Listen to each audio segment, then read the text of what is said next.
On the morning of March 14, 1853, the entire social order of Southside Virginia shattered with a single discovery. 23-year-old Catherine Dunmore, eldest daughter of one of the region's wealthiest tobacco planters, had vanished from her bedroom sometime during the night. With her disappeared Samuel, a 26-year-old enslaved man, valued in her father's ledgers at $1,200. But what terrified the community wasn't simply the flight itself. It was what searchers found hidden beneath loose floorboards in Catherine's chamber. 47 letters written in Samuel's hand, detailing not an abduction, but a meticulously planned escape that had been orchestrated for over 18 months. The implications were unspeakable. Authorities buried the evidence immediately, and for 170 years, the true story of what happened remained sealed in courthouse records, too scandalous to acknowledge. Until now. Before we continue with the story of Catherine Dunmore and the impossible choice that would destroy two families and reshape an entire county's understanding of loyalty, betrayal, and the terrible price of forbidden connection, I need you to do something. Subscribe to this channel and hit that notification bell so you never miss stories like this one. And I'm curious, where are you listening from right now? Drop your city or state in the comments below.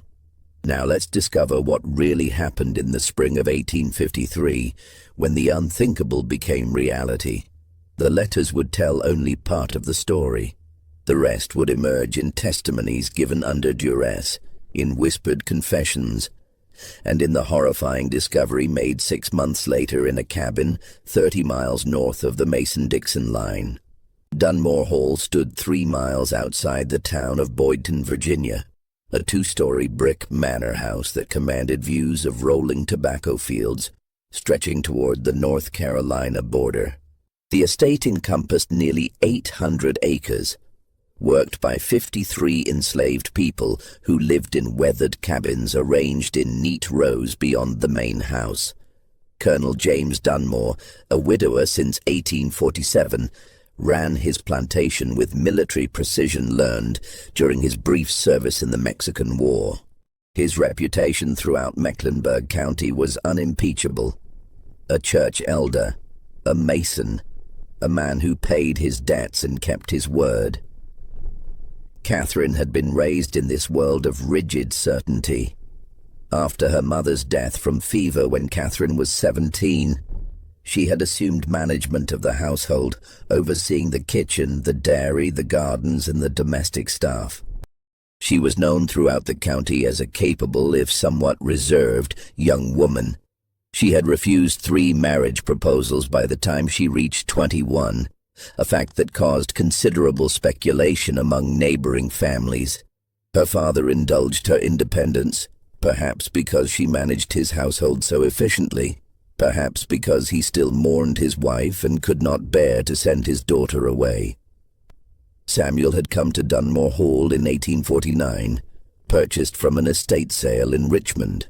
His previous owner, a schoolmaster, had taught him to read and write before dying suddenly, leaving debts that forced his widow to sell her late husband's property. Colonel Dunmore bought Samuel specifically for his literacy, intending to use him as a clerk to manage plantation records and correspondence.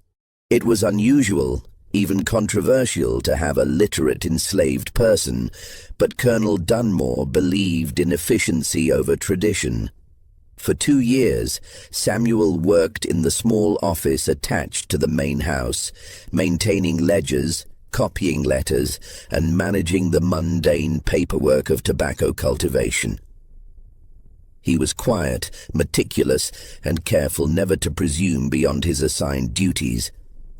He ate his meals alone, lived in a small room off the office rather than in the slave quarters, and kept himself apart from the other enslaved workers. Some resented his privileges, others simply ignored him. He existed in a strange, liminal space, too educated for field work, too enslaved for freedom. The Virginia of 1853 operated under rules as immutable as natural law. White and black occupied separate worlds, separated by laws that prescribed every interaction, every boundary, every consequence for transgression. The Fugitive Slave Act of 1850 had made the North less safe for runaways, with federal commissioners authorized to force the return of escaped slaves and punish anyone who aided them.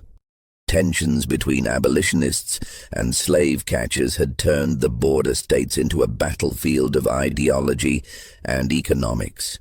In this landscape of rigid hierarchy, Catherine and Samuel's daily interactions had been unremarkable for nearly 2 years.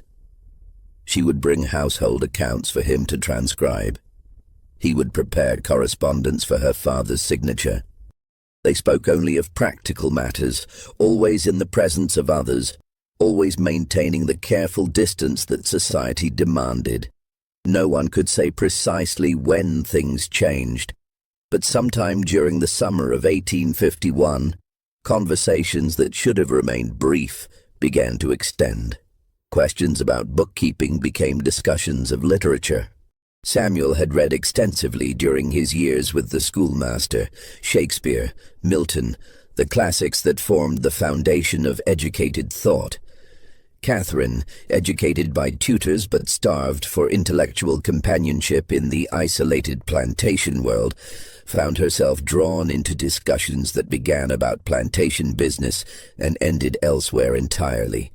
By autumn of that year, Catherine had begun visiting the office more frequently, often in the evening hours when her father was occupied with his own business. She brought books from the house library, volumes her father never opened. Samuel would read passages aloud, his voice careful and measured, always stopping the moment anyone else approached. These sessions were never acknowledged openly. If questioned, Catherine would explain she was reviewing accounts. Samuel never spoke of them at all. The winter of 1851 passed without incident, but in the spring of 1852, something shifted. Catherine began appearing in the office with a troubled expression, her questions becoming more direct, more dangerous. She asked about Samuel's life before Dunmore Hall. She asked what he thought about the debates raging in Congress over slavery's expansion westward. She asked questions that could get him killed simply for answering honestly.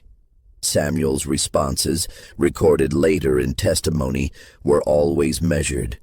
He never forgot, could never afford to forget, the nature of their positions, but he answered. And in those answers, delivered in his precise, educated voice, Catherine began to see not the property her father's ledgers described, but something her world had taught her was impossible to acknowledge. By summer of 1852, the impossible had become undeniable. The exact nature of their relationship would be debated, disputed, and distorted in the months to come. But what cannot be denied is this. By August of that year, Catherine and Samuel had begun planning an escape that would require betraying everyone Catherine had ever known and risking both their lives in pursuit of something that had no name in the language of 1853 Virginia. The planning was meticulous. Samuel, with access to plantation records, knew exactly how much cash Colonel Dunmore kept in the house safe. He knew the schedule of the night watchmen who patrolled the slave quarters. He knew which routes north were most heavily monitored by slave catchers and which were less traveled. Catherine contributed knowledge Samuel could never have obtained. The social calendar of the county's elite families, the timing of her father's business trips, the layout of the main house's interior. They corresponded through letters hidden in the false bottom of the accounts ledger, a space Samuel had carefully constructed during the long winter evenings. Catherine would leave her letters there when she brought the household accounts. Samuel would reply, and she would retrieve his responses the following day. It was incredibly dangerous. Discovery would mean Samuel's certain death, and Catherine's social destruction. But they continued. Through autumn and into winter, the letters accumulated. 47 in total, each one more detailed, more intimate, more damning than the last. They discussed routes and timing. They discussed Quaker families rumored to help fugitives. They discussed the practical necessities of travel and the philosophical implications of their choice. And in the language carefully coded to obscure their true meaning, should the letters be discovered, they discussed why they were willing to risk everything for something Virginia law said could not exist. By March 1853, every detail was in place. Colonel Dunmore would travel to Richmond on the 13th for tobacco negotiations. The house would be managed by the elderly housekeeper who retired early every night. The night watchman changed his route at predictable intervals. Samuel had secretly copied a key to the house safe months earlier. Catherine had sewn traveling clothes and packed them in a trunk she claimed held winter garments being sent to poor relations in Tennessee. What they didn't know, what they couldn't have known, was that they were not the only ones planning something that spring. And the secret they were so carefully guarding was just one layer of a deception that ran much deeper than either of them imagined. The night of March 13th, 1853, was moonless and cold, with the kind of darkness that swallows sound and makes familiar landscapes alien. Colonel Dunmore had departed for Richmond that morning as planned, riding in his carriage with his manservant, a journey that would keep him away for 3 days. The house settled into its evening routine with mechanical predictability. Catherine retired to her room at 9 o'clock, as was her custom. The housekeeper, Mrs. Hawthorne, checked on her briefly before heading to her own quarters in the back wing. The house grew quiet. Downstairs, Samuel completed his evening tasks, banking the fire in the office and arranging the next day's correspondence on Colonel Dunmore's desk. To any observer, it was an evening like any other. What happened next would have to be reconstructed from evidence and testimony, as there were no witnesses to the actual departure. Sometime between 10 o'clock and midnight, Samuel moved through the darkened house with the precision of someone who had rehearsed every step. He used his copied key to open the safe in Colonel Dunmore's study, removing approximately $300 in gold and paper currency, not the full amount, but enough to fund their journey without making the theft immediately obvious. Catherine, meanwhile, had not undressed for bed. She wore traveling clothes beneath her nightgown, and her packed trunk waited in the wardrobe. At the appointed time, they had synchronized their pocket watches weeks earlier. She descended the servants' staircase that led from her room to the rear of the house, avoiding the main stairs where a creaking board on the third step might betray her movement. They met in the summer kitchen, a separate building connected to the main house by a covered walkway. Samuel had prepared a small wagon earlier, claiming he needed to transport documents to town the following morning. It waited now behind the kitchen, loaded with supplies hidden beneath canvas. According to the reconstruction investigators later performed, they left Dunmore Hall on foot, pulling the small wagon behind them, taking a path through the tobacco fields that kept them away from the main road and the slave quarters. The night watchman, making his rounds, saw nothing. The dogs, familiar with both Catherine and Samuel, did not bark. By dawn, they were 15 miles north, having abandoned the wagon in a ravine and continued on foot through dense forest. They followed a route Samuel had carefully planned, using landmarks he had memorized from maps in the office, specific creek crossings, distinctive rock formations, the ruins of an old mill. The discovery came at 7 o'clock the following morning when Mrs. Hawthorne knocked on Catherine's bedroom door to wake her and received no response. Opening the door, she found the bed empty, clearly not slept in. The wardrobe stood open, and the trunk that should have been there was gone. Mrs. Hawthorne's first thought was that Catherine had been taken ill and gone to stay with neighbors, but something about the scene troubled her. She descended to the main house and found Samuel's room similarly empty. His few possessions remained, but he was gone. With growing alarm, she checked the office and discovered the correspondence from the previous day still unsent, highly unusual for Samuel's meticulous habits. When she reported this to the overseer, a crude man named Taggart, who managed the field workers, he immediately suspected Samuel had run. A quick check of Catherine's room revealed no signs of struggle, and the discovery that her traveling clothes and personal items were missing transformed concern into horror. Taggart rode immediately to the neighboring plantation, where he sent riders in multiple directions, one to Richmond to inform Colonel Dunmore, others to alert the county magistrate and organize a search party. By noon, 25 men had assembled at Dunmore Hall, and the true nature of the situation began to emerge. It was Taggart who found the letters. Searching Samuel's room for any clue to his destination, he discovered the false bottom in the account's ledger that Samuel had failed to destroy in his haste. The letters inside, written in Samuel's distinctive hand and addressing Catherine with an intimacy that made the searchers recoil in shock, left no doubt that this was not an abduction, but a planned escape. The magistrate, a thin man named Howell, who had known Catherine since childhood, read 3 of the letters before ordering them sealed. What he had read, coded language that still made the relationship's nature unmistakable, represented a scandal that could destroy not just the Dunmore family, but the social foundations everyone depended upon. He gathered the letters, locked them in his saddlebag, and made a decision that would be debated for years after. The official story became simple. Samuel had kidnapped Catherine and fled north, likely intending to sell her to abolitionists who would use her as propaganda against the Southern way of life. It was a kidnapping, nothing more. The letters, Howell declared, were forged by Samuel to cast suspicion on Catherine and cover his crime. But everyone who had read those letters knew the truth, and that truth was too dangerous to acknowledge.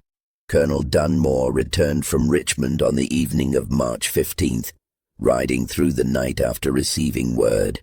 He found his home transformed into the headquarters of a manhunt, with men camped in his fields and horses tied to every available post.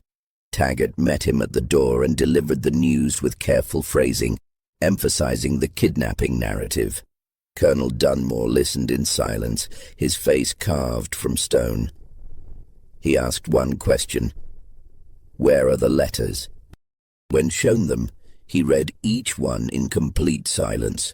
When he finished, he looked at Magistrate Howell and said only, "Burn them." Howell hesitated. "Colonel, these are evidence." "Burn them," Colonel Dunmore repeated, his voice carrying the weight of absolute authority. "Or I will." The letters were not burned. Howell had them copied first, in secret, before sealing the originals in the courthouse vault. The copies he kept locked in his personal safe, insurance against a future he suspected would need the truth, however painful.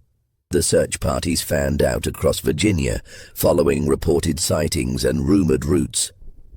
Catherine and Samuel, meanwhile, had already crossed into North Carolina, moving through a landscape that seemed to grow more dangerous with each mile. They traveled at night, hid during the day, and relied on a network of contacts that Samuel had painstakingly researched. Quaker families, free black communities, and sympathetic farmers who asked no questions. But they were not alone in the landscape. Behind them came not just the official search parties, but something far more dangerous. Slave catchers who had read about the reward Colonel Dunmore had posted. $500 for Samuel's return, dead or alive, and $1,000 for information leading to Catherine's safe recovery. The reward notice, distributed across 3 states, carefully maintained the kidnapping narrative. But the amounts told their own story. No one posted such sums for a simple runaway and his victim. What neither Catherine nor Samuel knew, what they couldn't have known, was that the letters Howell had sealed contained information that made their escape infinitely more complex than anyone suspected. And back at Dunmore Hall, as the investigation continued, searchers would make a discovery in Catherine's room that would transform the scandal from merely shocking to absolutely catastrophic. The discovery came 3 days after the flight, when Mrs. Hawthorne, cleaning Catherine's room with the desperate energy of someone trying to restore order to chaos, found a loose floorboard beneath the bedside table. Prying it up, she discovered a small wooden box containing items that made her cry out in shock. Inside the box, a daguerreotype of Samuel, clearly commissioned secretly, as no photographer in Mecklenburg County would have created such an image. Beside it, a woman's wedding ring, simple gold, sized for Catherine's finger. And beneath these, a letter in Catherine's own handwriting, unfinished, dated 2 weeks before the escape. Mrs. Hawthorne read only the first lines before dropping it as if burned. "Dearest Samuel," it began, "by the time you read this, we will either have succeeded in our flight or perished in the attempt. But I write this to leave a record, should we fail, of the truth that Virginia law prevents us from speaking. The child I carry is yours." The letter was never completed. What Catherine had intended to write in the rest of that letter, what she had planned to do with it, would never be known. But its existence transformed everything. This was not simply a flight for freedom or even a forbidden romance. This was a woman fleeing with the father of her unborn child, a child that Virginia law would have automatically enslaved at birth, a child whose very existence would have been an abomination to the society that birthed them both. Mrs. Hawthorne brought the box to Taggart with trembling hands. He brought it to Magistrate Howell. Howell, reading the unfinished letter, made a decision that would haunt him until his death 23 years later. He placed the contents back in the box, sealed it, and locked it in the courthouse vault alongside the letters. Then he returned to Dunmore Hall and told Colonel Dunmore in private exactly what had been found. What Colonel Dunmore did next would become the subject of whispered speculation for generations. He ordered every searcher from his property immediately. He canceled the reward. He sent word to every contact in Virginia, North Carolina, and beyond that the search was over. His daughter, he announced, had died, taken ill suddenly and buried in an unmarked grave to avoid scandal. Samuel, he claimed, had been found dead 2 counties away, shot while resisting capture.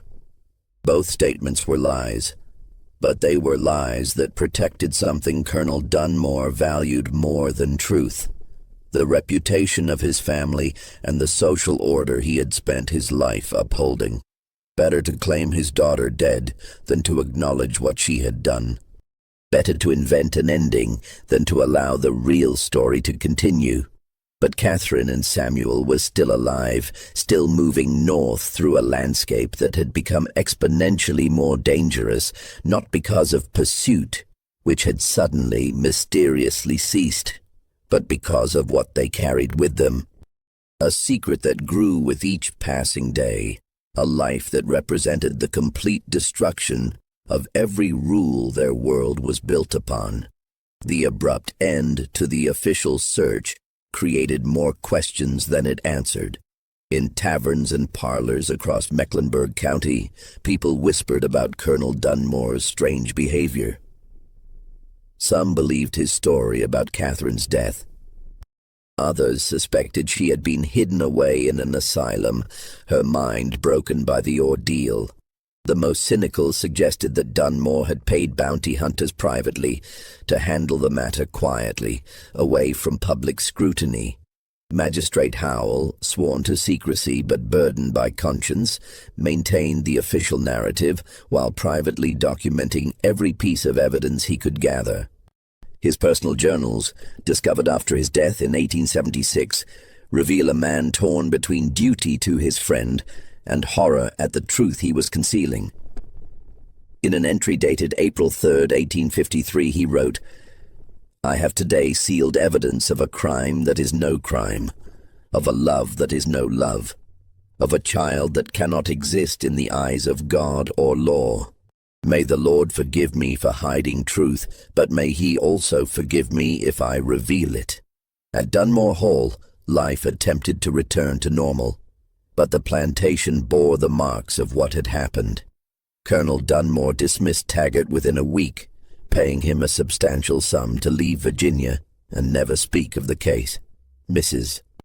Hawthorne remained, but she grew increasingly withdrawn, spending hours in the chapel praying for Catherine's soul. The house itself seemed to mourn. Rooms that Catherine had managed stood empty and unused, her possessions packed away, her name spoken only in whispers, if at all. The enslaved population at Dunmore Hall understood more than the White family suspected. Samuel had been an outsider among them, but his literate status had made him valuable in ways the masters never recognized.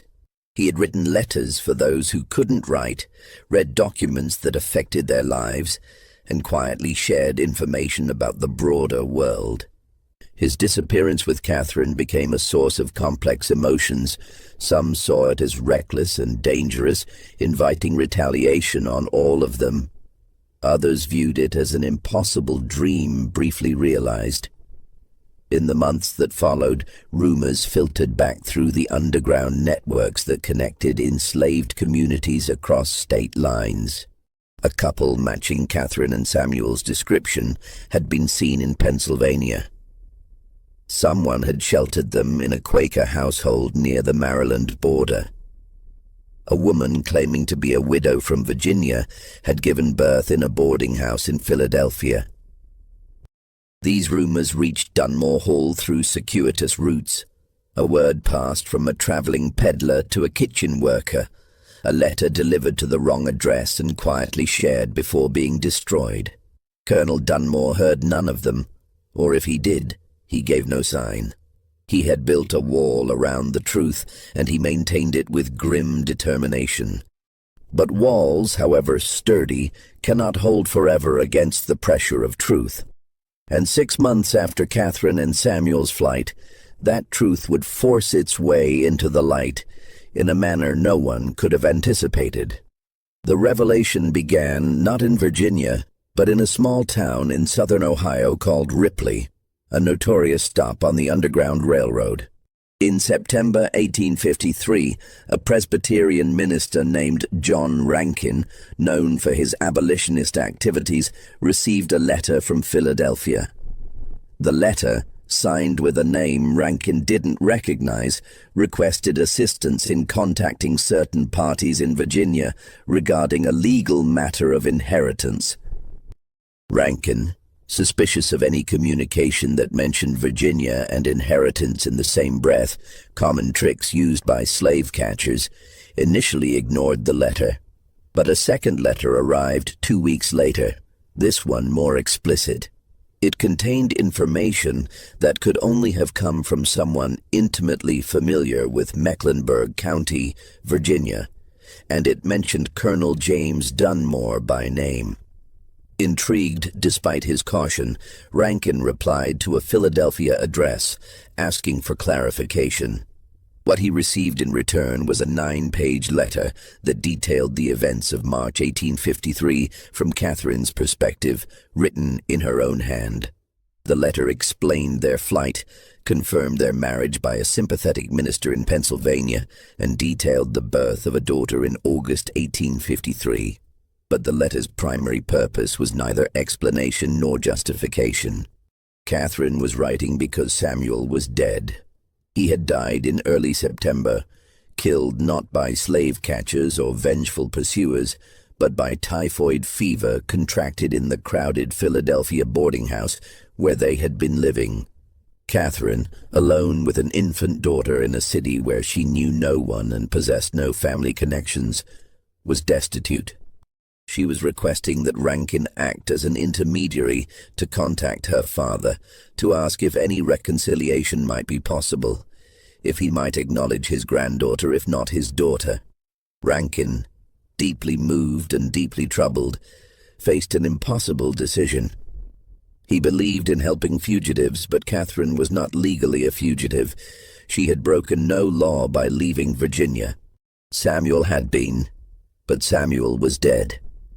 The child, under Virginia law, would have been born into slavery, the property of Colonel Dunmore. But in Pennsylvania, she was free. What exactly was he being asked to facilitate?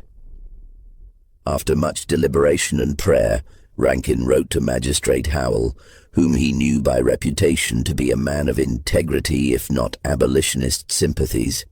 His letter, carefully worded to avoid incriminating anyone, explained that he had been contacted by a young woman claiming to be Colonel Dunmore's daughter and asking if any reconciliation might be possible.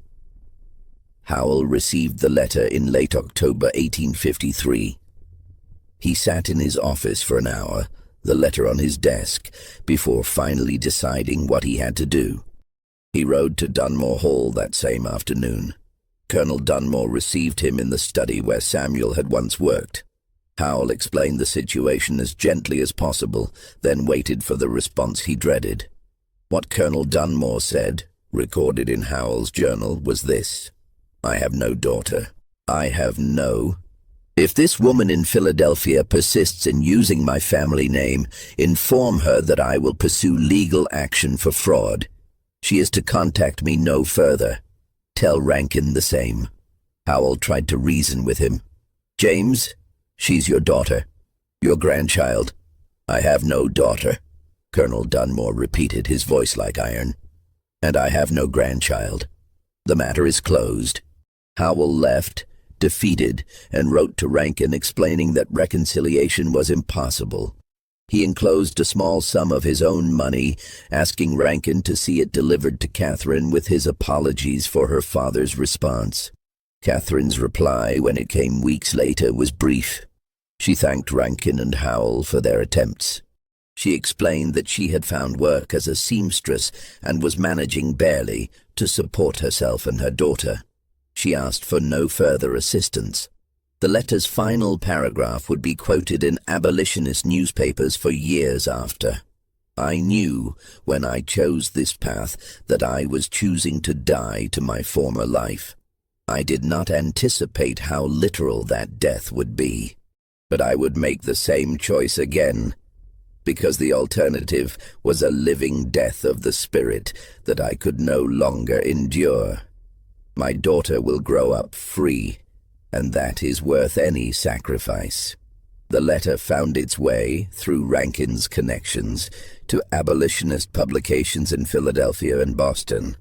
They printed it without Catherine's name, identifying her only as a young Virginia woman of good family who chose love and liberty over the comforts of slavery. The story spread, became part of abolitionist literature, was referenced in speeches and sermons. In Virginia, those who read these accounts and recognize the details maintain their silence. Colonel Dunmore never acknowledged the publications. Magistrate Howell kept his documentation locked away. Mrs. Hawthorne continued her prayers. The plantation worked its cycles of planting and harvest as if nothing had changed. But everything had changed. The social fabric that seemed so solid, so eternal, had revealed itself to be more fragile than anyone wanted to admit. If Colonel Dunmore's own daughter could choose the enslaved man over her birthright, what did that say about the system everyone depended upon? If love could transcend the barriers everyone insisted were natural and absolute, what else might prove less permanent than it appeared? These were dangerous questions, and they were not discussed openly. But they lingered in the silence, in the careful way people avoided mentioning Catherine's name, in the speed with which Colonel Dunmore aged over the following years. And in Philadelphia, Catherine Dunmore, she kept her name, refusing to hide her origin. raised her daughter in a 2-room apartment above a tailor's shop. She worked long hours at her sewing, attended a small Presbyterian church, and told her daughter stories about her father, carefully chosen stories that emphasized Samuel's intelligence, his kindness, his courage. The daughter, named Sarah, grew up knowing she was different, but not fully understanding why until she was older. She knew her father had died before she could know him. She knew her mother had left Virginia under difficult circumstances. She knew her grandfather refused to acknowledge their existence. What she didn't know, what Catherine never told her, a secret Catherine would carry to her grave, was the full complexity of the choice her parents had made, the network of deception and planning that had been required, and the contents of the sealed documents in the Mecklenburg County Courthouse that would remain hidden for another generation.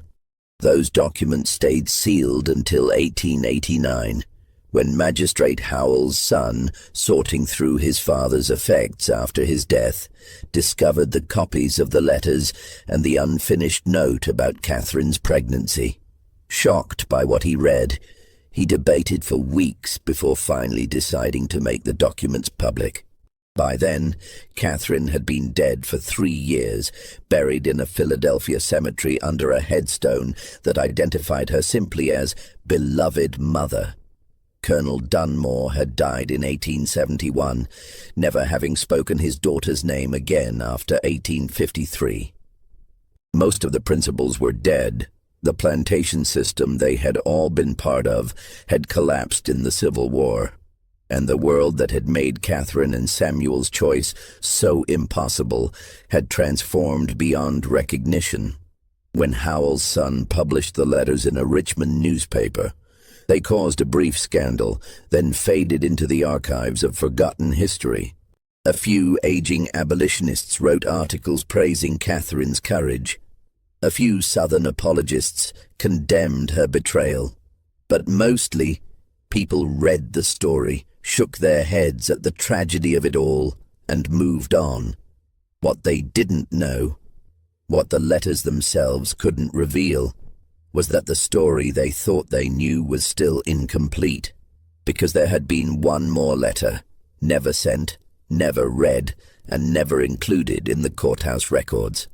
A letter that would have changed how everyone understood what had really happened in March 1853.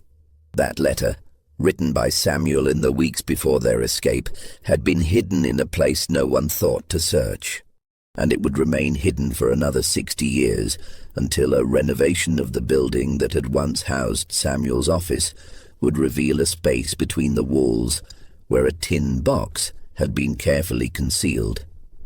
Inside that box, Samuel's letter, addressed to the one person who had made their escape possible, the one person whose role in the story had never been suspected. But that discovery was still decades away. In 1853, as winter approached and the scandal faded from immediate consciousness, the people of Mecklenburg County returned to their lives, convinced they understood what had happened even as the truth remained carefully buried beneath layers of deception, self-deception, and deliberate silence. The winter of 1853-54 brought unusual cold to Virginia, with ice storms that damaged tobacco plants and left the roads impassable for days at a time. At Dunmore Hall, Colonel Dunmore retreated increasingly into isolation, handling plantation business through his overseer and rarely venturing beyond his property. His health, robust despite his 62 years, began to decline visibly. He developed a persistent cough that Mrs. Hawthorne treated with various remedies, none effective. In Philadelphia, Catherine struggled through that same winter with challenges of a different sort. The seamstress work that had sustained her through autumn slowed dramatically as wealthy clients left the city for warmer climates. Sarah, not yet 6 months old, required constant care. The small sum Magistrate Howell had sent was gone, spent on rent and coal for the tiny stove that barely heated their rooms. Catherine wrote again to Rankin in January, not asking for charity but inquiring about positions as a governess or teacher. She had, she explained, received an excellent education and could teach music, literature, and French. Rankin, moved by her determination, contacted several Quaker families he knew, but the responses were polite refusals.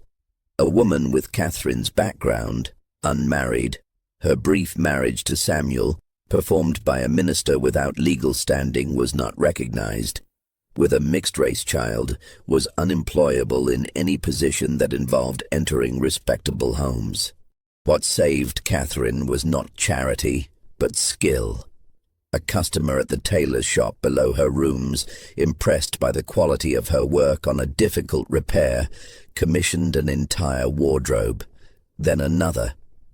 By spring, Catherine had developed a small but reliable clientele of women who appreciated fine needlework and didn't ask too many questions about her background.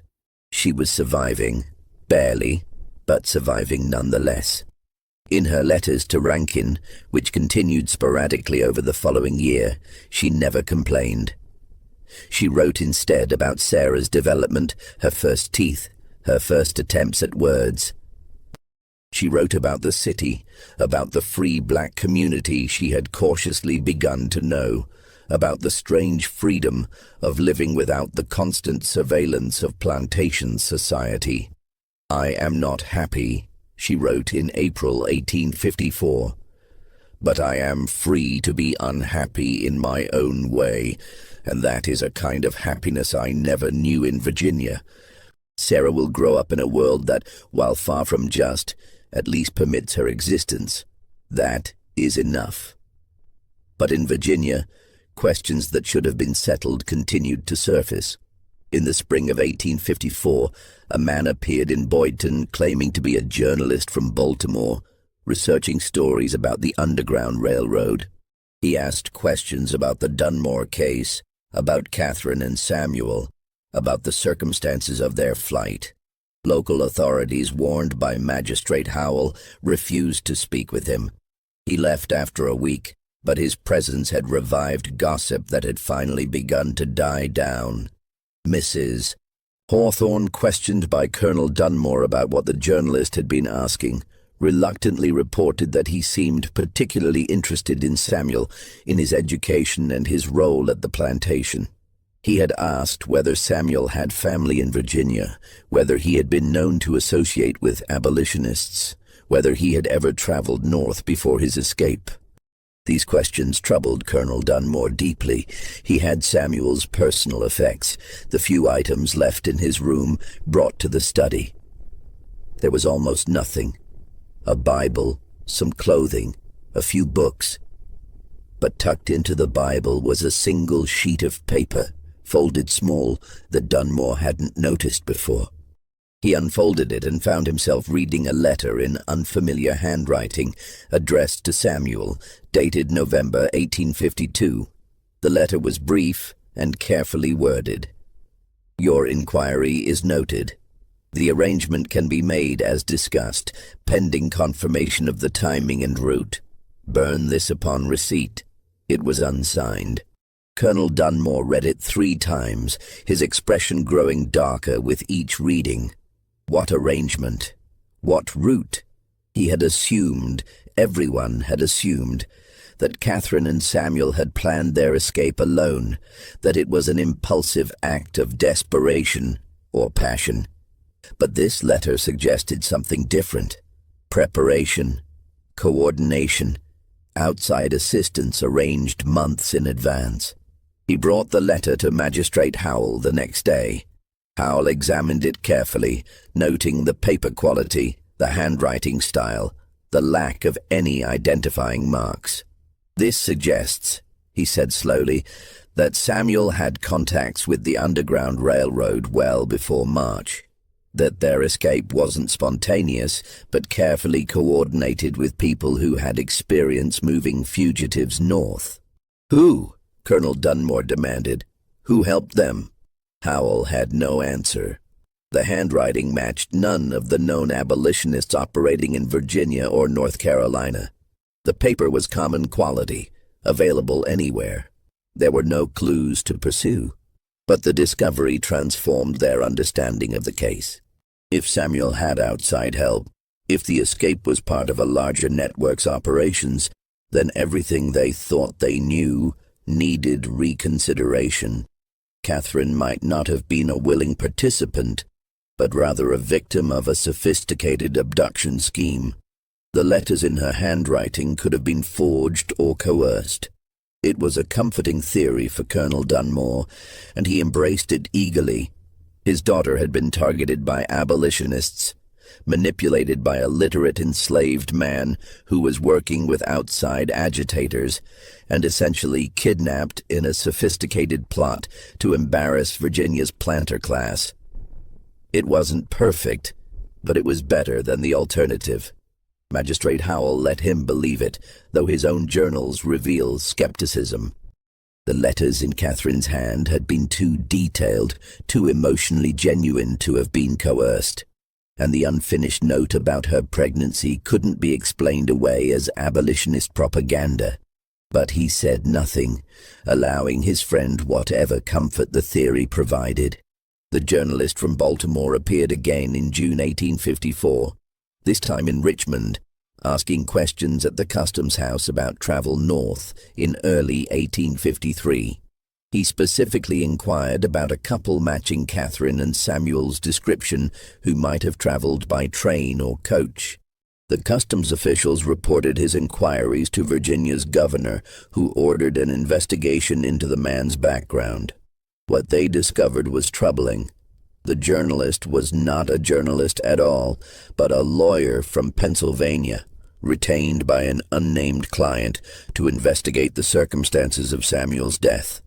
The lawyer, when confronted, claimed attorney-client privilege and refused to explain who had retained him or why. Virginia authorities, lacking jurisdiction, could do nothing but warn him against continuing his inquiries in their state. The lawyer left Virginia but continued his investigation from Pennsylvania. His reports, filed with his mysterious client, documented a pattern that would only become clear years later. Samuel had not been a random target for Underground Railroad recruitment, but had been specifically sought out, contacted, and assisted because of his unique position at Dunmore Hall. Someone had known that Samuel was literate, that he had access to plantation records, that he worked closely with the master's daughter. Someone had arranged contact with him, had provided advice on planning the escape, had coordinated assistance along their route north. The question was why. What made this particular escape worth the investment of time and resources that Underground Railroad operators usually reserved for larger groups or politically significant cases? The answer lay in a letter Samuel had written but never sent. The letter, hidden in the wall of his office, addressed to the person who had made everything possible. But that letter remained undiscovered, and so the pattern remained incomplete. In Philadelphia, Catherine received a visit in July 1854 from a well-dressed black man who introduced himself as a minister and friend of Samuel's. He expressed condolences on Samuel's death and asked if there was anything she needed. Catherine, suspicious of unexpected visitors, was nonetheless moved by his obvious sincerity. She admitted that she was managing, but that life was difficult. The minister, his name was Reverend Theodore Jenkins, returned a week later with a proposal. A family he knew, Quakers living in Lancaster County, needed a governess for their 3 daughters. They were aware of Catherine's circumstances and were willing to employ her, providing a cottage on their property where she and Sarah could live. The position would include meals, a modest salary, and education for Sarah when she was old enough. Catherine accepted gratefully, and by August 1854, she and Sarah had moved to Lancaster County, to a small stone cottage on the property of Isaac and Rebecca Norton, prosperous farmers whose commitment to abolition was matched by their commitment to practical assistance. For the next 3 years, Catherine lived there in relative stability, teaching the Norton daughters, helping Rebecca with household tasks, and raising Sarah in an environment that, while not without its challenges, was fundamentally kind. But Reverend Jenkins's interest in her welfare was not purely charitable. He visited occasionally, always bringing small gifts for Sarah, always asking careful questions about Catherine's life in Virginia, about Samuel, about the circumstances of their escape.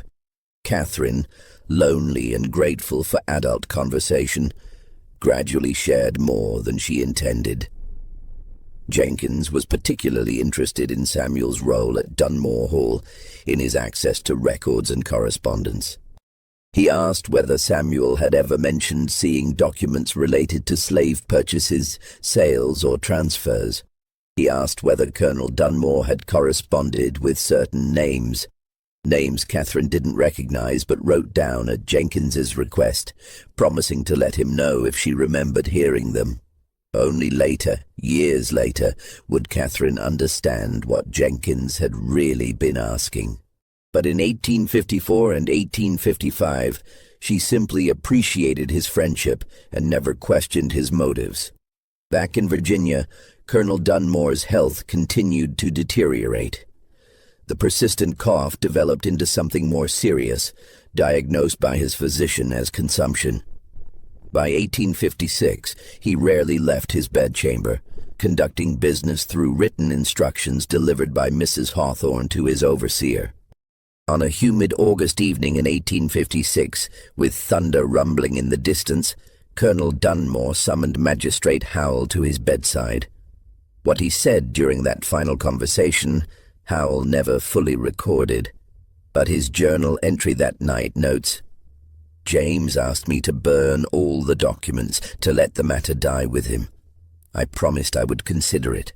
I did not promise I would comply. Some truths are too important to burn, even when they bring only pain." Colonel Dunmore died 3 days later. His funeral was attended by everyone of importance in Mecklenburg County, and the eulogies praised his integrity, his business acumen, his devotion to Virginia. Catherine's name was not mentioned.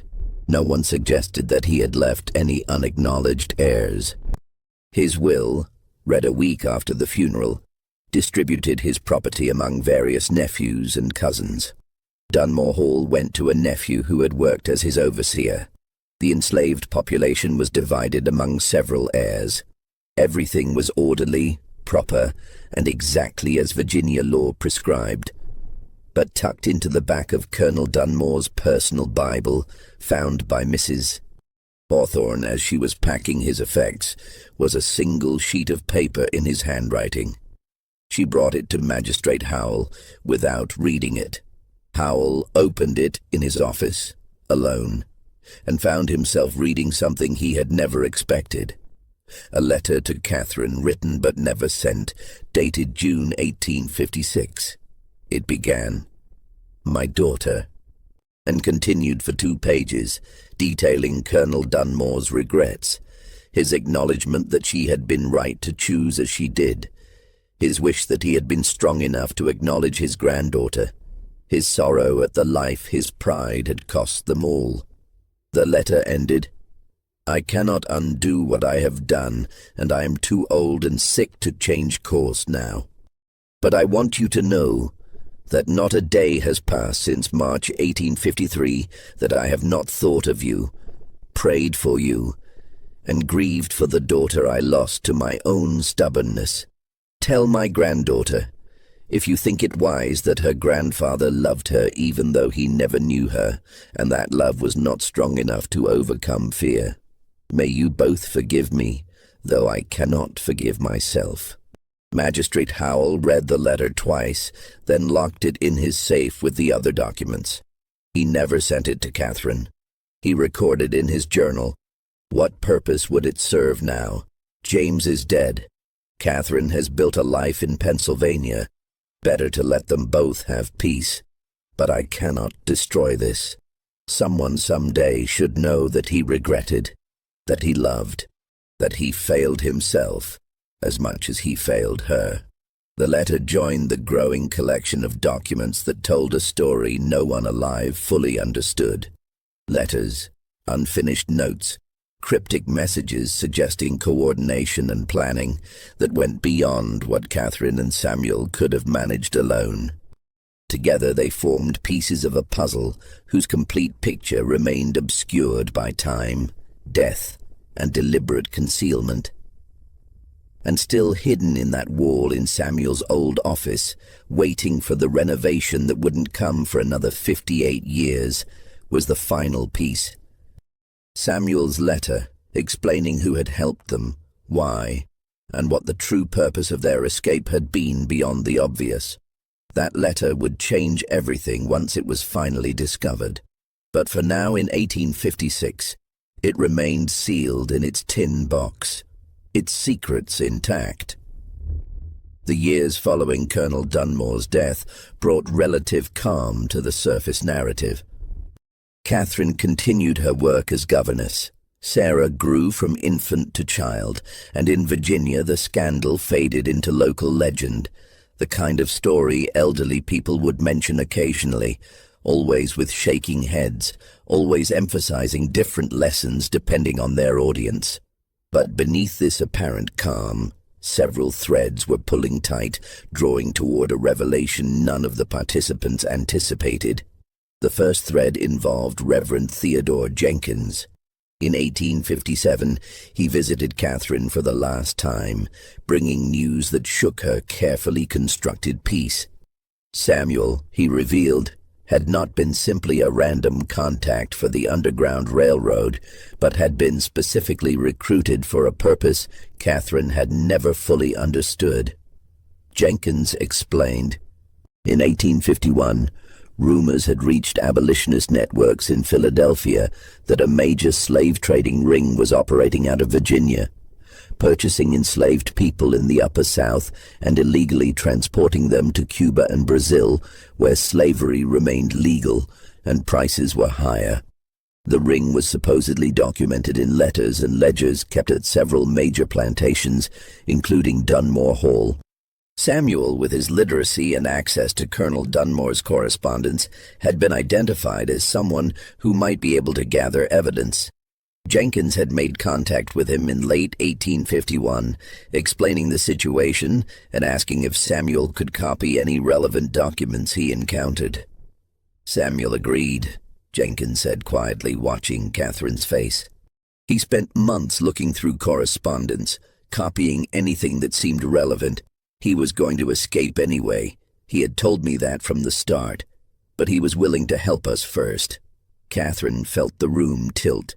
The letters we exchanged, she said slowly. The plans we made, were those real or was I part of his mission? Jenkins looked pained. Catherine, I promise you this. Samuel's feelings for you were entirely genuine. He spoke of you constantly with such tenderness. The original plan was for him to escape alone after gathering the evidence.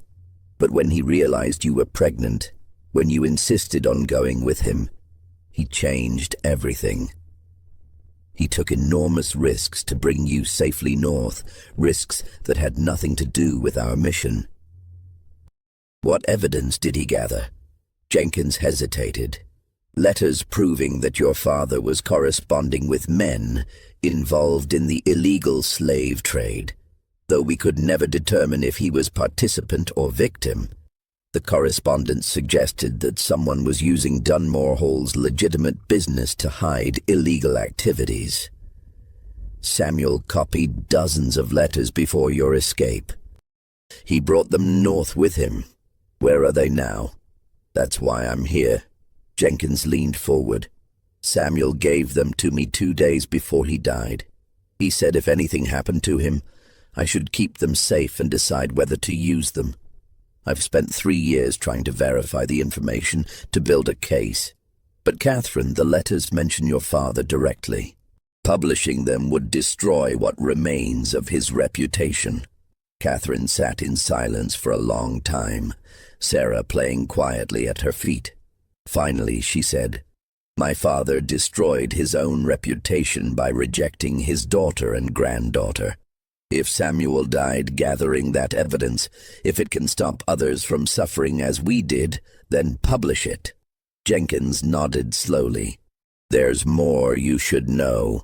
The lawyer who investigated Samuel's death, the one who came to Virginia asking questions, he was hired by one of the men mentioned in the correspondence.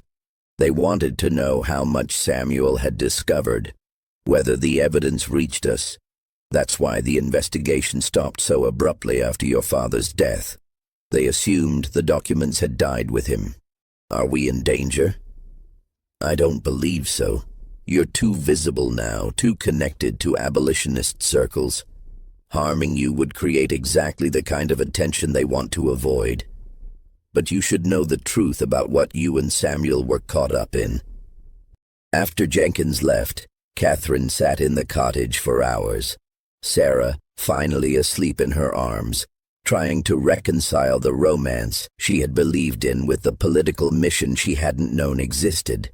Had Samuel used her, or had he loved her despite the mission? Could both be true simultaneously? She never reached a satisfying answer, but she wrote to Jenkins a week later, reiterating her permission to publish the documents. If Samuel's death meant anything, it had to mean that the truth mattered more than reputation. The second thread involved the Norton family. In 1858, Isaac Norton, the Quaker farmer who had given Catherine sanctuary, suffered a stroke that left him partially paralyzed. Rebecca, overwhelmed with managing the farm and caring for her husband, suggested that Catherine might want to seek a position elsewhere, somewhere more stable. It was kindly meant, but Catherine understood the subtext.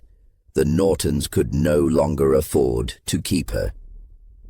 She began inquiring about other positions, but 5 years had passed since her escape from Virginia, and her story was now too well known in Pennsylvania abolitionist circles.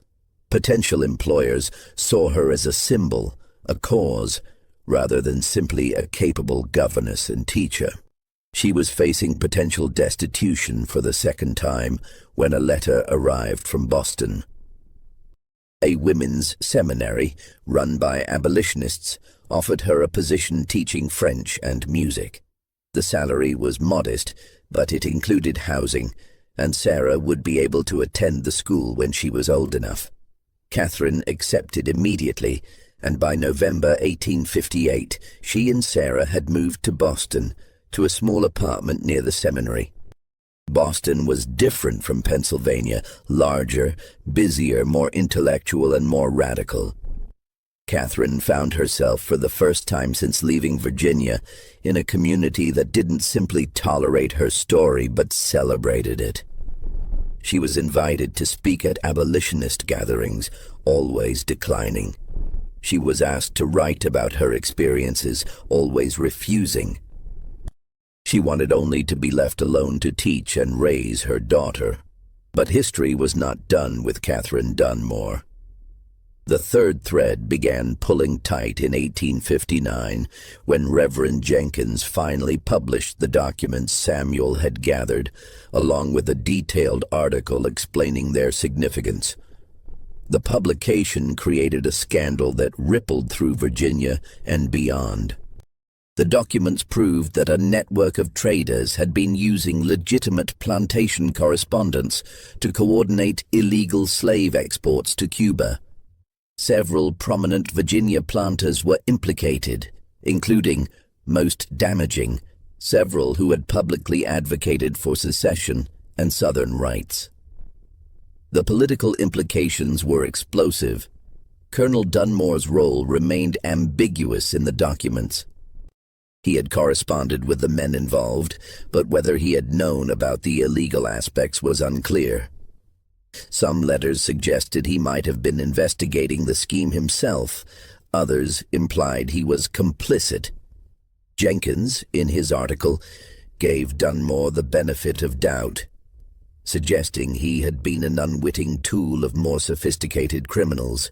But the damage was done. In Virginia, the Dunmore name became associated with scandal. The nephew who had inherited Dunmore Hall sold it quickly, at a loss, and moved to Maryland. Mrs. Hawthorne, now elderly and living with a niece, refused to discuss the case, though she wept when shown Jenkins' article. Magistrate Howell, reading the article in his office, realized with growing horror that the story he had thought he understood was far more complex than he had known. Samuel hadn't simply been a runaway in love. He had been gathering intelligence that powerful men wanted to suppress. Catherine hadn't just been a rebellious daughter. She had been caught up in a conspiracy that reached far beyond Mecklenburg County. Howell retrieved the sealed documents from his safe and read through them again, this time looking for connections to Jenkins' revelations. He found them. Names mentioned in the letters matched names in the illegal trade network. Dates aligned. The pieces that had seemed random now formed a pattern.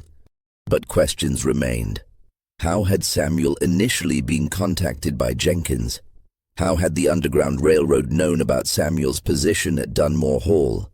And most troublingly, had Catherine's pregnancy been genuine, or had it been a convenient excuse to justify her joining Samuel's escape? Howell never voiced this last question aloud, but it haunted him. His journals from 1859 show a man increasingly troubled by the complexity of what he had witnessed, increasingly uncertain about the nature of truth itself. In Boston, Catherine read Jenkins' article with mixed emotions: pride that Samuel's sacrifice had meant something, grief at seeing her father's name dragged through controversy again, and a deep, unsettling uncertainty about the man she had loved. How much had he told her? How much had he concealed? Had their entire relationship been, in some sense, a mission he was executing while genuinely caring for her? She never learned the answer, because the fourth thread, the one that might have resolved everything, remained hidden. Samuel's final letter, the one sealed in the wall of his old office at Dunmore Hall, contained the truth about his initial contact with Jenkins, about his motivations, and about the genuine surprise he felt when his strategic escape plan intersected with his impossible love for Catherine. That letter would have explained that he had agreed to gather evidence before he knew Catherine, that he had planned to escape alone after completing his mission, that falling in love with her had complicated everything, that choosing to bring her north had meant abandoning his escape timetable and taking risks Jenkins had never approved. The letter would have proven that his love was real, even though it existed alongside his political mission. But the letter